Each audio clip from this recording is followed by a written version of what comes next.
Well, you getting the wind down for Christmas? We're nearly there, Tommy. Few more things, few more presents to get. Yeah, I've done no shopping. Haven't No you? shopping. Is Lucy Desperate. all over it? Are you cooking? Are you cooking for Christmas? I'm cooking. My mum's coming and Jenny's parents are coming. I actually like cooking. What about you? Yeah, I'm doing the same. I'm doing the turkey. My folks are up, cousin and aunt and a whole lot. But it's my first. I feel the pressure's on this year. Yeah, Do you know, I they're don't know. judging it I feel the heat. Do you know one thing I'd say about doing the cook though? If you're cooking, it can be a lovely excuse to get you away from the aunt or uncle or someone that is chatting absolute dribble, isn't it? Big time. We were actually discussing this morning and saying how actually the cook gets all the acclaim. Like the cook is like, isn't he brilliant? Or they brilliant, they did this. It's the pot scrubber. It's the cleaner upper who deserves the praise. They get no praise, do they? There you go. That was our life, man. You were the cook. You finished off everything. And here I was, scrubbing pots and hitting rocks. There, it was a Tommy outstanding. Genie, the space on that edge. I wonder where all that room came from. You're getting your chance now in the kitchen to be a back. Fair play to you. Take all the glory. Take all do a the bit of glory. pot scrubbing. No, yeah. Well, you're right. Exactly. The forwards are the pot scrubbers. The backs are the chefs. Yeah. Have you all the presents sorted? No, honestly, Lucy's well on top of it from her side of things. Yeah. Have you got Lucy's present though? That's the main one. Sort of, yeah. Sort of. You don't want to get That's that most wrong. important. Yeah, it is. We've had a shocker in the past with that. What have you done? Oh no! Oh God, no! Come on! Oh, this could lose a lot of listeners. We have a lot of female listeners here listening. It's something Warren brings up all the time on Ireland M. Now, Yes. What did you do? Well, so there was lots of presents one year, but there's something that Lucy loves to do more than anything else in the world, and she's probably listening here, so I gotta be careful. She loves to hoover. Oh, jeez. No. I mean, who wouldn't be delighted with a Dyson for Christmas? The Dyson hair straightener. No, the Hoover. You absolute clown. I nearly got it broke over my head, I swear. You deserved it, man. Did no one But tip that you thing off? is that's money well spent. Like between the two of us, and like that thing gets some amount of use, and they're brilliant. They're brilliant. So listen, it might have got a bit of slag, might have got me in trouble, but geez, that's one thing. I'm all about a practical present. No, give me stuff like a hammer or like a drill or just stuff that I can use. There isn't any chance you're useful with DIY. Who Okay, are you like calling? a pot You'll be straight on for to Christmas Paul. dinner. But honestly, stuff that is just like nice and airy fair. I'm not I like practical presents. Vouchers, hate vouchers. Yeah, vouchers never are a spend nightmare. them. Yeah. They just sit in the cupboard for agreed. years. Yeah, but do you know what? You do that because I do it a bit. You're a bit like Homer Simpson. That's the equivalent of giving her the bowling ball with your name on it. You know what I mean? That was to Lucy for Tommy more so than the other way around. She'd debate how much use I'm getting out of that bowling ball. To be fair, but yeah. Can I tell you? We got a present.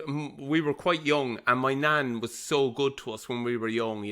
Like an incredible woman, just north side Cork, but a real kind of Corkonian, really proud to be from Cork. I'll be honest with you, had no interest in us playing rugby. Actually thought it was a bit of a falling down on our part that we couldn't hurl or play football. She was quite embarrassed that we didn't add value to Cork. Exactly, yeah. Yeah. But she was a cook for the guards inside in Langlesey Street. So she used to cook lunch for them every day or dinner for them every day. So wow. Yeah. So she was always great fun. But I remember she was always going and moving, and we all chipped in, me and my sister and my three other brothers, and we thought it'd be brilliant. The big present at that time, think of the 80s, was one of these new things, a foot spa. So we chipped in and went to the pharmacy and bought Nana a foot spa. So we were all excited that she's going to love this. So she came out on Christmas Day, and it was like, get Nana the present, here we go. And she opened it up, and honestly, man, you know those ones where someone's jaw actually hits the ground? She was like, what's that? And we were like, it's one of these new foot spas. So she kind of took it out, and she was there, like typical kind of old school. She was there. Hold on a second here now, right? You telling me, right? You plug that yoke into the wall, you fill it with water, and you want me to put my feckin' feet in it. She was like, for no money would she take it away. And then Would she eventually, not? no, my mom kind of pressured her a little bit that we'd made a big effort and to take it away. And I remember I called down to her house I'd say about 3 weeks later, and she was growing plants in it. It was it was being used as a flower pot. I know. Do you know, it's not just the old school parenting and grandparents. Do you mean like nowadays it's all sugar coating it and oh yeah, look at this, I'm loving it, but it's all a load of rubbish. At least you're told straight. Get that out of my sight. Away you go. Love it. Listen, great stuff. We're not even getting anywhere into the rugby yet, but Christmas, of course, is coming. We'll discuss actually the matches leading up to Christmas and you know how you felt around those fixtures, because it's always everybody else is on holidays, but you're actually the ones having to do work, and I always find it really difficult. Of course, the pod is brought to you by 15 Kings, xvkings.com. Look at my new bit of swag, Tommy. Look at this. Fair play to you. And I think, listen, on the lead up to Christmas, we all have dads, we all have brothers, we all have brothers-in-law who all need presents at the minute. And one thing I'd say to you, whatever about buying 15 Kings, get into the local town, local village, shop local, buy something this weekend to help out somebody in the community, because it's that little bit that will help put a smile on their face, because they're all working like absolute demons at the minute. And here, Tommy. Well said, boy. It's a bit of goodwill. Local. Yeah. And if you want to throw in a bit of 15 Kings, happy days too. And sorry, I didn't know. It's not all just on 15.com. You're in all the best menswear shops in Cork and in Limerick. Listen, every corner of the country we're there. We're in, but over 300 stores. Oh, hey, look at us.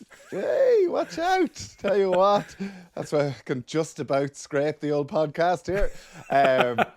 It is, of course, the Offload, brought to you by Tommy Bowe and George Hook. Whoa, George Hook. Easy there, fella. George Hook. What are you at? Have you seen this? No. No. What are you at? Have you seen in the paper at the weekend? Oh, you're the new George Hook Dunners. You can't be comparing me to George Hook. In the words of Stephen in Braveheart, I'm way prettier than that man. I'm prettier than George Hook. I'm funnier than George Hook, and I know a whole lot more about rugby than him. Well, I don't know now. I don't know, because you were down, according to Peter O'Reilly in the Times at the weekend. Peter O'Reilly with the Sunday Times. Oh, he's having a go, right? He's having a go. Raised a few hackles last week when he told listeners of the podcast, thanks for the shout out, Peter, that Leinster couldn't not win the Champions Cup this season, given that they've spent so much money. They're up there with the National Children's Hospital. I mean, like, that was a great line in terms of return on investment. Yeah. But obviously, you've had maybe a go at the blue media and stuff in the past as well. There you go. And he's coming back at maybe, you. Hold on, maybe the ultimate one. We need to get a Cavan Jack to get Peter out of Johnny's arse. Oh, I'll write your book, Johnny, and then I'll bang the Leinster drum. Here, Johnny's book's doing some sales too, I'll tell you what. Look, fair play, he's a beaut, but like honestly, a dog with a mallet up his ass could have written Johnny Sexton's book. You know what I mean? Like, Peter, right, highest respect for you, but like honestly, Disaster Dad here could have written that book. We all wanted to read it. Peter O'Reilly. That guy deserves an award for. Imagine having to push Johnny to get him to open up to tell some of those questions. So listen, true. I like Peter, a nice fella. We all do, a gentleman. Until he compares me. He has said though, as a pundit, the credibility. To be fair, 100 Test matches, going to 2 Lions tour, was winning 2 Heineken Cups. Yet you suspect he is aiming to fill the gap. There ever since George Hook's retirement, the controversialist, the shit stirrer. Oh wow! So you can't call it like you see it anymore. You have to. Oh, listen, you're a shit stirrer, man. You're a shit stirrer. But to be fair, listen, George Hook, and he says here, the ratings don't lie. Though people might not have agreed with Hook, but they still listen to him. No, the one thing here that he is saying. Now I do have to go with this one. Hold on. Can I tidy that one up though first? I do think that's a little bit harsh. I made a rule for myself that I would only say something on the telly that I would have the balls to say in the dressing room. So if we were in a review, that's exactly what I'd say, and I've kind of stuck to that. And I think I've been true to that with Connacht, with Munster, with Ulster, with any of the teams I've been around. So, to be fair, he does say that it's not just a Leinster thing, that you have been very honest with your responses to talk about Munster as well. You've been very honest with that too. But you are a bit of a shit stirrer, aren't you? Like, I'm not looking. I genuinely. Do you know what I'm looking? Funny. No, like, I'm not looking. It wasn't stirring shit, but like you did. Like no. It was a great line. Oh, no, of course. But what you'll find, Tommy, and especially if you're Munster, like what happens is that like we're just meant to take it the whole time.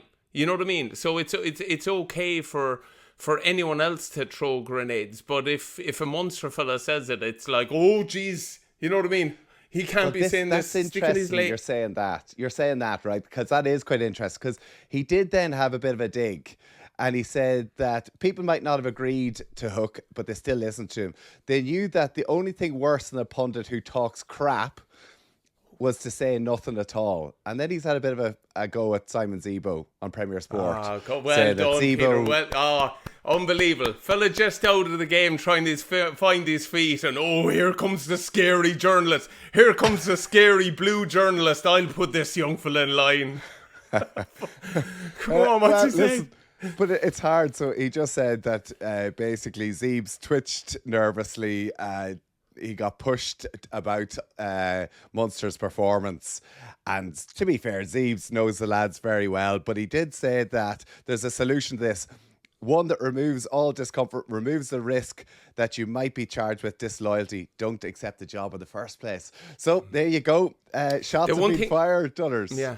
Do you know what, Tommy? It's. I think that's a little bit harsh because we all have to find our feet. That transition out of the game is very difficult, and you dive into something not really knowing it. And now that we know that industry a little bit better, there's different roles. Like you presented, I've also done, like, you can do comms or co-comms, you can do punditry, or you can do reporting. And some of them suit you in different ways, and you find your lane in one of them. But, like... I do agree, exactly. I kind of think for Zeebs, he's not long out. Yeah. You know, and he is finding his feet. And you're out a good few years, which means it's easier for you to give an opinion. And yeah, it might be controversial sometimes, but that's what you're paid to do. That's what you're being asked to do, is to give your opinion, and not everybody would agree with it. Yeah. But do you know what? It'd be lovely if Peter kept going on the rest of them as well. Like, you know what I mean? We watched the Leinster game and we heard all the blue Leinster pundits saying the lineup was bad because of the weather. You know what I mean? Yeah. Don't just pick on Simon Zebo then. Have a go at some of the other fellas. You know what I mean? Well, it is true. I mean, there's listen, we watch a lot of rugby, we watch a lot of pundits, a lot of teammates of ours. Yeah. But yeah, you could definitely see the good ones and the bad ones. And listen, of course, you think as Munster that they're having a go at you. But I am bringing you back because it kind of makes me think. And Zebo is at a stage where I feel I was when I retired, and I went to the presenting role, and I always remember there's this art, and I loved it. Listen, we've had, like, Zeebs has had that much criticism over the years as a rugby player. It's water off a duck's back. I agree with that. The only thing though is this is different. This is where you're actually trying to find a whole new identity, and when this is actually where you need a little bit of nurturing, and you don't need someone kicking the shit out of you. You know what I mean? Yeah, fair enough. Yeah, well, listen, who knows? No one Zeebs, I think. Like, he takes his job seriously, but maybe he might be a bit more controversial, maybe he might give a bit more of an opinion, who knows? But I remember when I did this, there was a guy, Tommy Connon, wrote an article, and I was with Air Sports at the time, and I remember I was off doing some filming for some GAA documentary, and this then article came out, and the lads were like, Tommy, don't listen. But to be fair, I loved it. I actually, because I actually love this stuff now. It kind of inspires you a bit to kind of do a bit, and like, we're learning. So I think actually Zeebs or yourself might look at this and think, oh, well, maybe we could do things a bit different, whatever else. Of course. He literally said, now we knew Tommy Bowe, he's no Jeremy Paxman. Nice fella, but he's as bland as a bowl of tapioca. He would have all the edge of a beanbag stuffed with marshmallows. That's a great line. That's a great line. He's not wrong. Fair play to you, Tommy. There you go. But he had a right dig at me at the start of my career as well. But but I like that, right? I was kind of like, yeah, fair enough. You know, I'm not where I want to be. I hopefully will get a bit sharper, be able to pose some more questions. I do think I am better, but I'm still maybe not as hardline journalist. I don't want to be as hardline as some people. But the one thing that annoyed me with it, or the one thing that stuck out and that made me remember it actually, is all the people who retweeted it. And that's when you could see there were a lot of people who are in the media, they're retweeting, and I was like, oh, they're not happy that I've moved into this role. Yeah. You know, but listen, that's the way it is. You know, you retire from rugby, but like we can't all go into coach, we all have to find something to get into. Exactly it. And do you know what? You remember the people that gave the hand up as opposed to the kick down, which a lot of them can tend to do there. You know what I mean? It'd be lovely to see someone get around someone like Zebo. Or as well, can I be honest, like with some of those platforms, like you think of Peter O'Reilly there with the Sunday Times, like the ultimate vehicle. That is like, you know what I mean? But like hitting the bigger issues of our game is in a real clutch moment. You know what I mean? It is. You're right. And to be worried about Zeebs, you know what I mean? Like, come on, I know. Do better. No, you're absolutely right, because that is the creme de la creme he's writing for there. A huge amount of eyeballs watch that. Yeah. And yeah, sometimes you kind of just want, like you being compared to George Hook, unfair. Because I don't think, one thing George Hook did was he pulled out single players. Like, I remember my first cap, early doors, he was very critical of me. Not fast enough for international rugby. He's never going to make it. Probably won't see him on the wing again.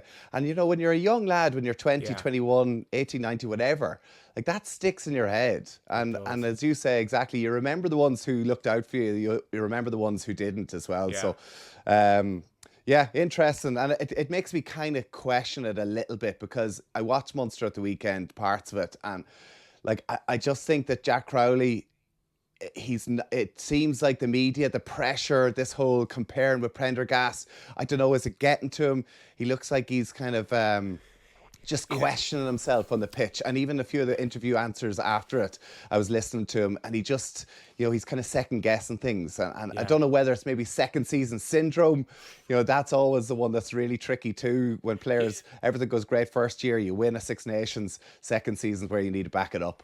Can we just explain that though a little bit, second season syndrome? Because people outside of it just think it's, you know what I mean, a thing. But within the environment, you wouldn't believe the drive other players that have got through that second season are around you. They know that you need, they basically, like I remember for me, they were like, you have to add way more now. Everyone knows what you're about. Your second season is such a season to kick on, and you actually see you either sink or swim in the second year, and it is a milestone year, isn't it? Big time. Like, your first year is great. You're kind of riding the crest of a wave. Everything seems to be going your way. People don't know you. They haven't done the analysis on you. All of a sudden, second year you come in and people are like, here, you need to watch him doing this. He'll kick off this foot. You can get up in his face. You can rile him. He doesn't like it.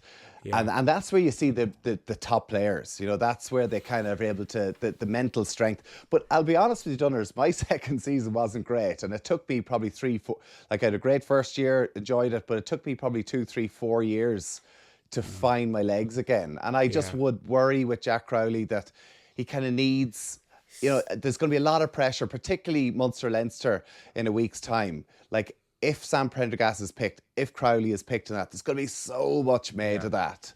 And I just hope he has a couple of good games in the lead over the next couple of weeks in the lead up to Six Nations that puts him in the right position to try and really put a good battle forward. Absolutely. And look, you know as well, like we used to always say it kind of halfbacks fall down on their packs a little bit, if you know what I mean. Like, if you can give them any bit of go forward, they tend to look better. And to be fair, Jack at the weekend, he didn't really have, with Munster giving away so many penalties, with, you know what I mean, at misfire and not launch, and it can be really hard to look good on the back foot as much. Yeah. And I agree with you. I think it was the first time I saw it out of him. You know, one of those games where you know you have to throw in a big one and you nearly overplay it. Exactly, that's exactly it. And I think whenever I realised that to just take your take the pressure off you, to not overthink these things. Like, simple things like when you're throwing a pass, you drop one or two of them, all of a sudden it's in the back of your head, make sure you catch it, and it just slows everything down. It just, it doesn't flow as well as normal. So listen, I'd just be really interested to see, hopefully it doesn't go too well tonight against Ulster, actually. Yeah. But what we got to remember is they're young. Like, I know we want to, and Sam Prendergast particularly, 21. 21, so give this guy a break. You know what I mean? Honestly, leave him make mistakes. Leave him, you'd be wrong if we started using these lads as pinatas just yet. You know what I mean? I know we can have a lot of crack with it. And the golden rule, Tommy, is they're professional. They're paid for it. They're meant to be mentally strong and resilient and all that. But people forget, you know what I mean? Deep down, man, it's easy to say that. Like, we're both talking about the media here. Like, you can have 100 good articles written about you, 100 good tweets written about you. It's always the one or two negatives that stick in the back of your mind. And listen, I know they're really well looked after. They've got mental skills, coaches, part of the teams and stuff as well. But I just think it's going to be interesting for them. And even I kind of think of Joey Carberry, who of course played against Ulster last weekend. We've seen it with him. He was this shining light coming through. Unfortunately, picked up a couple of injuries. Maybe the pressure got to him, and we have the blueprint of that. We have to be careful and look after these guys and not get too ahead of ourselves, I think. Yeah.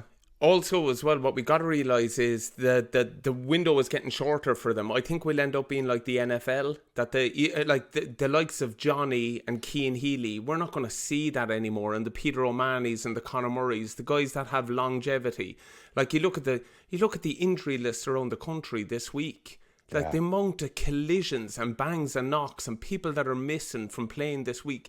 I don't think you're going to get people that, you know what I mean, constantly run out. You will get you know what I mean, guys that come off the bench. Like the role Cian is in now, you can see that happening for a while. But the likes, what he did early on in his career, or the Sextons that go out every time for 80s, it's becoming less and less. Oh, it's phenomenal. And you do have to ask questions about the season structure. But like, say for Munster last weekend, Casey, bad knee injury. Pete O'Mahony was with his calf. Jean Klein out. Abraham's out.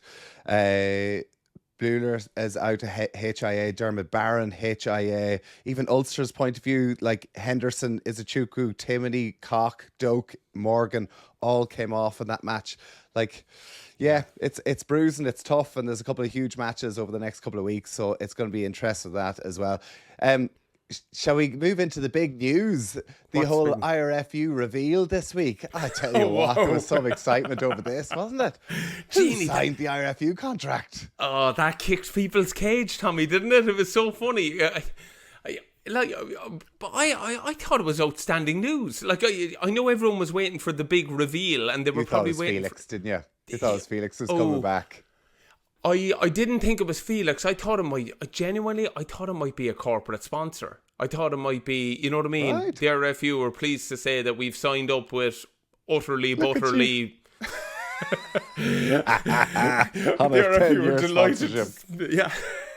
Front of the jersey. Yeah, there you go. But for us this week to sign Porter, Furlong, Bundyaki and Ryan, what brilliant business. And you know the rule, Tommy, it was always said, if you're not eating out of the trough by Christmas, you're in trouble. So it basically how it kind of went in the pro circles, you kind of look after there's a pot of money and the most important gets sorted. So it's good that those lads are over the line and secure, because there was all types of chat about Bundy maybe to France. Yeah, big time. Yeah, Tyke Furlong as well. A lot of chat, like how important are him and Porter to this Irish team? Hugely. They can't afford to let him go.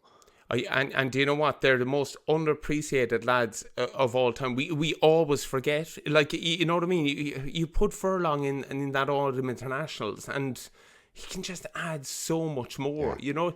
And I know people say about the lineup, but when you have, honestly, like a bull like him lifting you as well, it makes a massive difference. We have John Hayes. I'm not just saying it. John Hayes on a back lift is the equivalent of an extra 2 foot. It just is. You know, like... So with the power and size of him, and exactly, I mean, like, and Furlong, he's been around for so long, yes, but he's still like in the top top of his game, Yeah. and top worldwide as well, and tight head. I just think front row is going to be so important for us to look after it. But like, you obviously had a national contract, did you? Were you in a national contract for a long time? I did, yeah. Paid for that lovely painting behind you. There you go. That's how you afforded that lovely house. When I had national contracts, to be fair, when a lot of us had national contracts, I think there was up to maybe, there could have been 26, 28 or in around that. In those days, yeah. Yeah. Like, honestly, Mal would have had one as well. There would have been loads of second rows.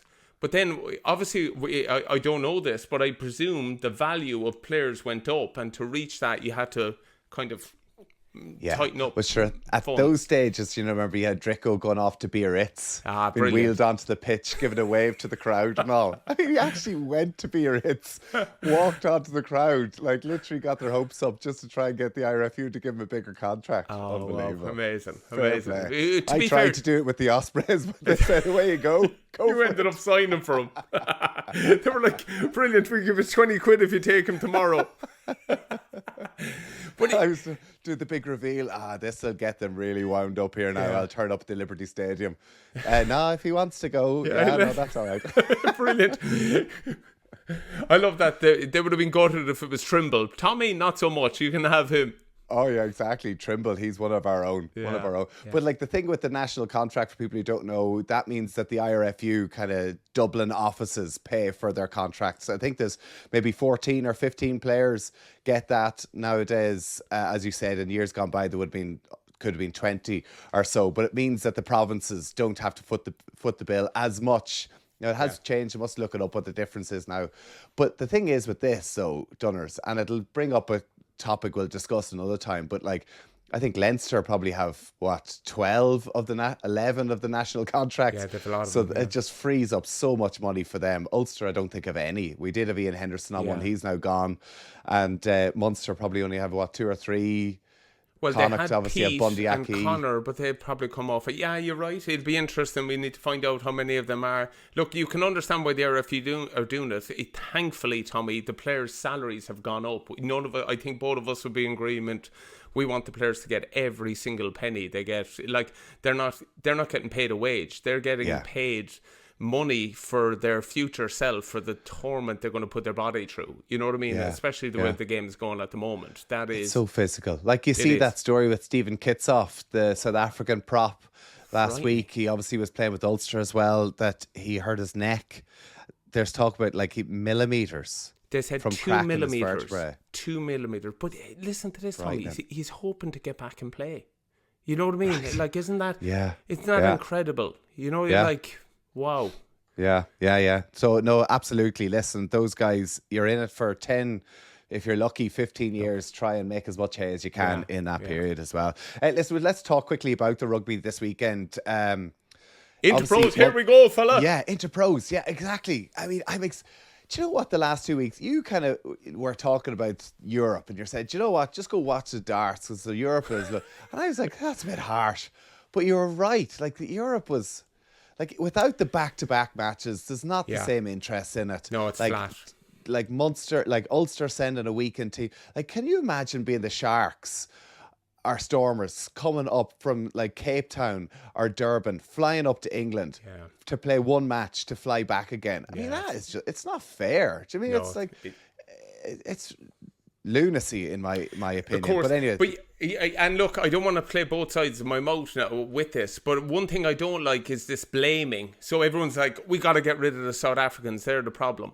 Like, that's not true. Give them a couple of weeks. Come up for 2 games and then a URC. That's 2-3 weeks at least. But Ulster did the same thing. Ulster sent a weak team down to Toulouse. Was it Bath sent a weak team? So like, just say it about everyone. In don't just pick on the Saffers. Oh, sorry. Of course, it's not just the South Africans. But like Munster did it pretty much as well, did they not? No way, man. Ever would we disrespect Europe? Are you mad? So that was just a bad performance then, was it? Oh, jeez, Tommy, stop now. You're a little rat. You know there's a big game on. How can you not be Cast? I don't think Cast have won a game in Europe in 5 years. Cast were even surprised. Cast were there. Listen, we're trying to get out of this competition as quick as we can. And these fellas won't leave us out of it. Honestly, just give them a line out in the corner there. I had to Just go let walk it the play dog on. after it. I had to go walk the dog after it. Jenny was there. Do you know what? You're better off just taking a breath now. Do you know what I must say? Friday night games can, if they don't go your way, they can ruin your weekend, can't they? Ruin the weekend. Big time. Big time. It was a terrible performance, wasn't it? It really was. Like disappointing, because particularly if you look at the fixtures that Munster have coming up, because Ulster, to be fair, have played Toulouse and Bordeaux, two top, I think they're first and second in the French Championship, and holy crap, Toulouse again look unbelievable. But Ulster then have Connacht, Munster, Munster, Connacht, Leicester, and then Exeter. Four difficult enough matches, but for Munster, you've got Ulster, Leinster, Saracens, Northampton. Yeah, that's a tough run of games. That's a tough really run. tough. And to be fair, what about Northampton going down to the Bulls? Yeah, like huge. We saw, biggest win of the weekend. Oh, it was. And like, look what's happened Glasgow after they did that. That is like because it's the altitude, and we know how difficult that is. Once you overcome that massive hurdle, like there's nowhere in world rugby as daunting. Should it's not? You know what I mean? And you can't get your breath. They're squeezing you up front. Horrible. Yeah, and that giant sign, Tommy, that you never notice until you're going out at half time. You know, when you actually feel like you're kind of breathing through a mask, and then you see altitude, it matters, and you're like, oh. I don't even remember that sign, but I do remember, and it does matter. Is there a sign there? Yeah. That's so intimidating, isn't it? Oh, they're very cute. They're very cute about it. But jeez, Northampton were good for it. Saracens were good for it. If we're to be honest, like the Prem, what we thought was going to be big out of Bath and Bristol, we haven't seen it. But the traditional clubs, the Northamptons, the Saracens, and then you look at the big names. To be fair, Clermont were really good, weren't they? Yeah. I know it was being rough on the game, but I actually found that a brilliant game of rugby. It was good to watch. Like Leinster's try for who was it? Barrett's try that went kind of like goal line to goal line was just incredible. To be fair, I only saw the highlights of it. I was off watching the panto, Sammy Sausages and the panto. So oh no, you it was weren't. Much more entertaining. You had me up dancing, dancing, all the dads dancing on the stage. It was a good game. Geez, the lineup was all over the place for Leinster, but as we heard by the Leinster pundits afterwards blamed it to the wind. But Peter O'Reilly won't call that out because it was one of the blue lads. The wind in the Aviva Stadium, it'll get you that one, all right.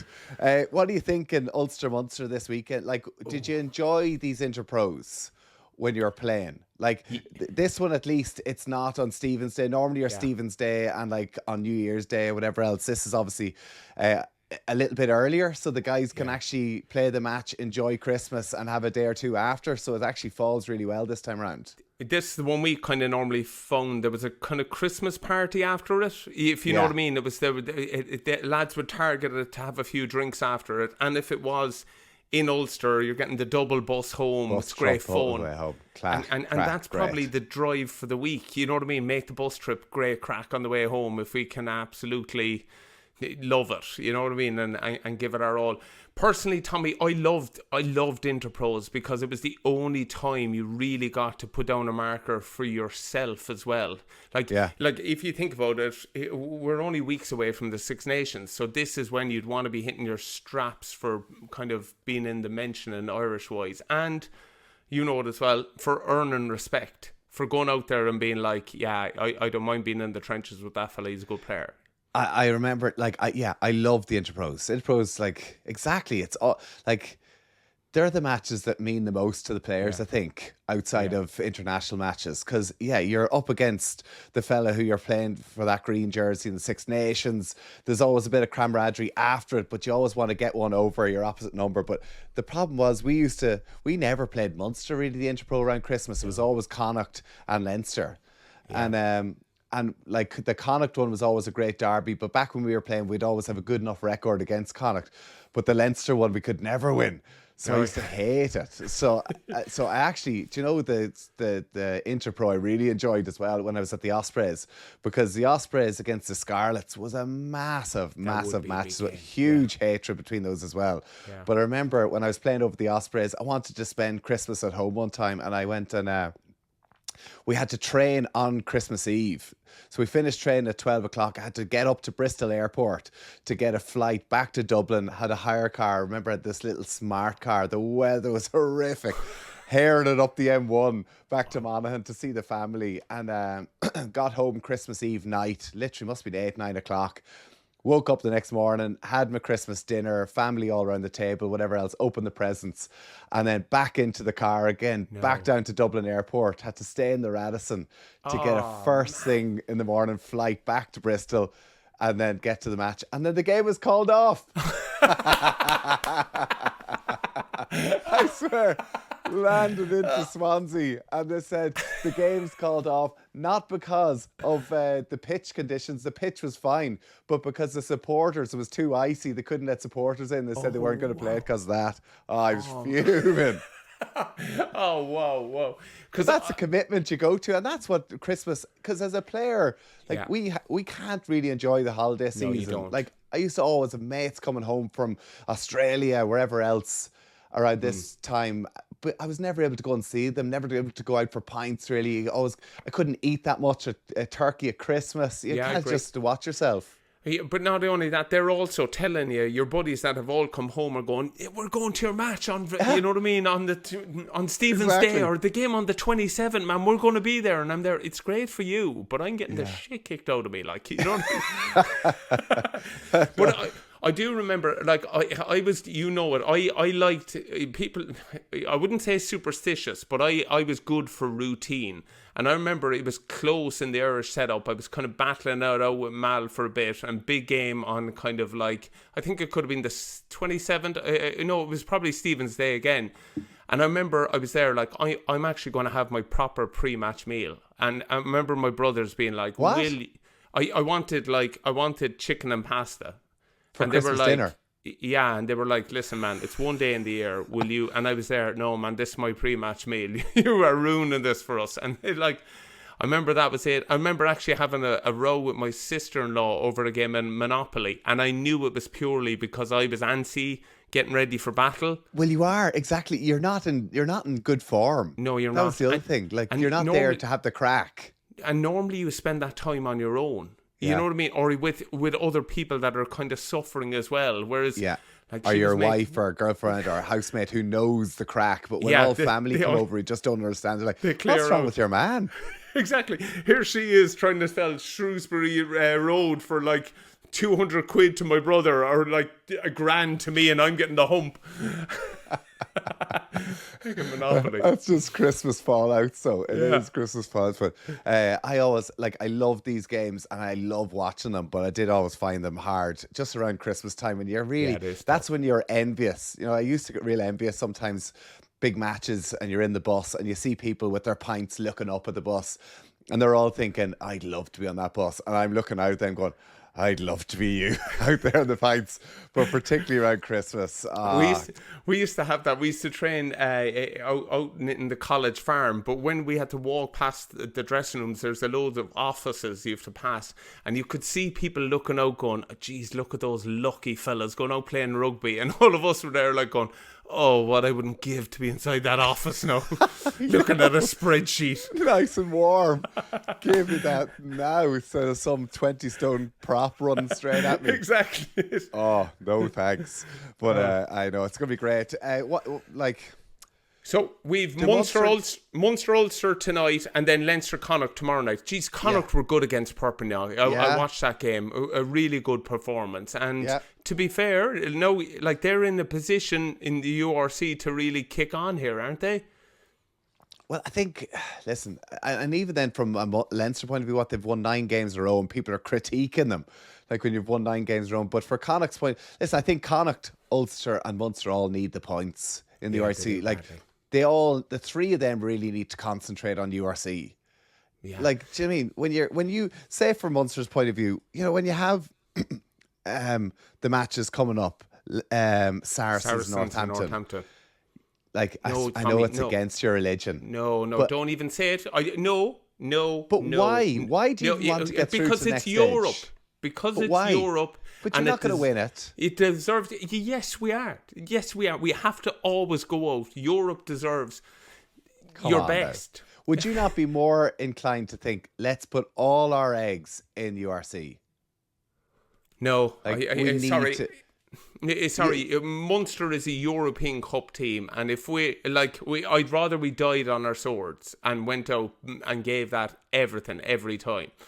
I agree with you. I think it does still need a few clubs that go, regardless of, we never tug out the bees, we never put in the young fellas, we respect Europe, and I love the way Munster does. I do appreciate that, but like if I look at Ulster, we don't have the squad to compete at that now. And Munster, like, you're kind of the same, you know? Like, I hear what you're saying, and you don't want to disrespect it because particularly in Ireland, it is so special. But I just don't think that, like the Welsh, the Scottish, the French, the English, they don't see it with the rose-tinted glasses the Irish teams do. But look, I've given an emotional reflex response to you there, but you're quite right. If you're telling me, right, you've 2 URC games coming up, and you actually don't make Europe if you don't win these, you know what I mean? You have to be top 8, yeah, exactly. And then you've got to start. Then you've got to start cutting your cloth. But look, I suppose that's the way the nature of rugby has gone. Like, not being overly harsh, but when we were in it, we were probably with the Celtic League and stuff. It wasn't as massive a focus, but thankfully we've a really viable league now that makes it competitive every week. Big time. I actually think that the Interpros and the URC are now nearly as exciting, if not more exciting, than Europe. And I think, to be fair, from Ulster, maybe Munster's point of view, to get into the Challenge Cup would be brilliant. Get in there, potentially get to a final, like that's... Okay, no, not. Well, you can honestly. Do you know what? I fully agree. Drive on, Ulster. You can have that. As long as they win the Challenge Cup and the URC. Can we just shake on that now? We'll take 8 and you take 9. Every Ulster supporter listening to this. What? What is he on about? Ringing up the European rugby. Yeah, myself and Tommy have that sorted, lads. Yeah, we're going to go in on 8 and play in Europe. Very good, very good. Okay, listen, the Interpros are going to be class, and of course they're playing again then on is it the 27th? I think it's Munster. That's going to be a cracker. Yeah, as well. It's going to be a good one as well. Looking forward to those. We're actually going to be doing a podcast on Stephen's Day, or going out next Friday as well. So we're going to be Christmas jumpers a whole lot.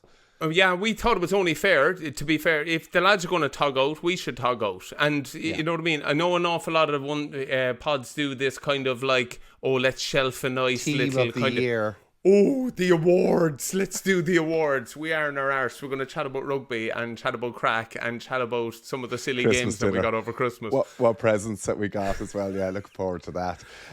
Listen, I do want to finish on something, and it's a bit of a tricky one as well, but I do think it's important because we don't, like this podcast, we have the crack. We're chatting rugby, we're chatting life, but I think you got to talk about the serious matters as well, and I do think that this is something that we do kind of have to address. It is, of course, what happened over in France, this rape trial, and there was a couple of Irish players who were somewhat involved in it. We can't really get into the trial because I gather it is being appealed at the minute, and it's best not to address that. But I do want to say something on rugby players. Like, listen, Dunners, you're a mum, amazing woman, your wife Jenny, like daughters like Darren, who you worked with, like myself, my mum, my sister, my wife, daughter Warren, Karen, who I'm on with at the minute, Ireland M, like amazing women. And I just kind of think, like, listen, I'm seeing the papers all the time, like domestic abuse is up, like this sort of stuff. Like a game like rugby, which is based, what separates rugby and other sports, I think, is respect. And I kind of think that should the IRFU, and now maybe they are doing this, and I'm not too sure, so I could be wrong on this, but I think they should be championing like consent and respect and trying to be at the forefront of this. Bring, like, in a time where there's very few strong role models out there for young boys and stuff, I think like the players, they're like young, they're incredibly talented, and young people look up to them, and I wonder, are they being pushed out to talk to schools and clubs and boys and girls to kind of just to be shining lights for the sport and for, You're right.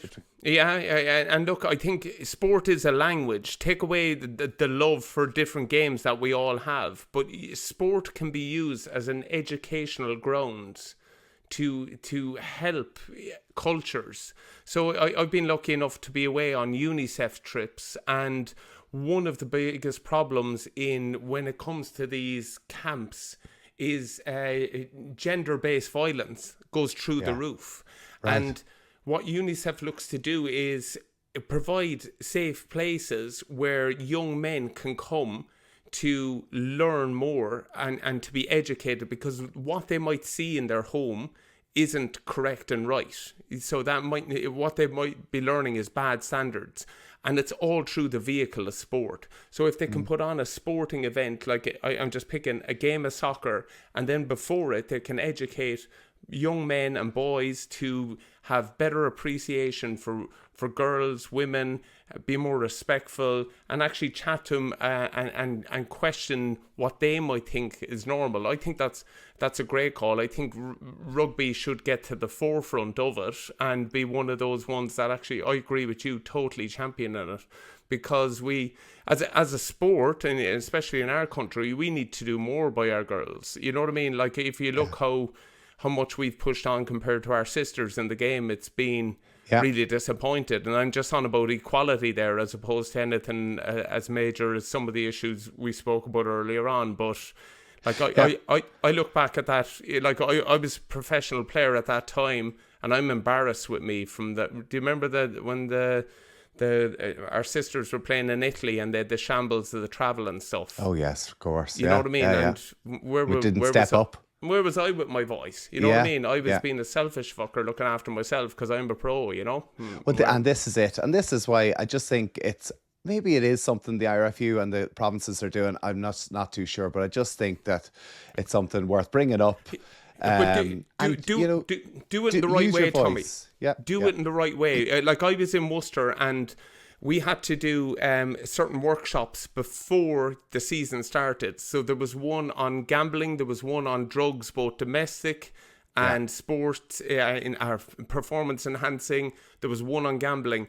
But you had all the feel that it was just a box tick. So it was basically on the, whatever it is, you know what I mean, the 3rd of December, Donncha was educated about consent, so that if any shit hits the fan, they can go, well, we educated them about it. We don't tick the box on this. This deserves better, you know? No, exactly. And listen, hopefully we will see that happening too. But I just think, listen, it could be easy for us to just stick your head in the sand, and we can't obviously really address that, but I do think that there's a bigger, wider issue on it as well. Listen, I think that's...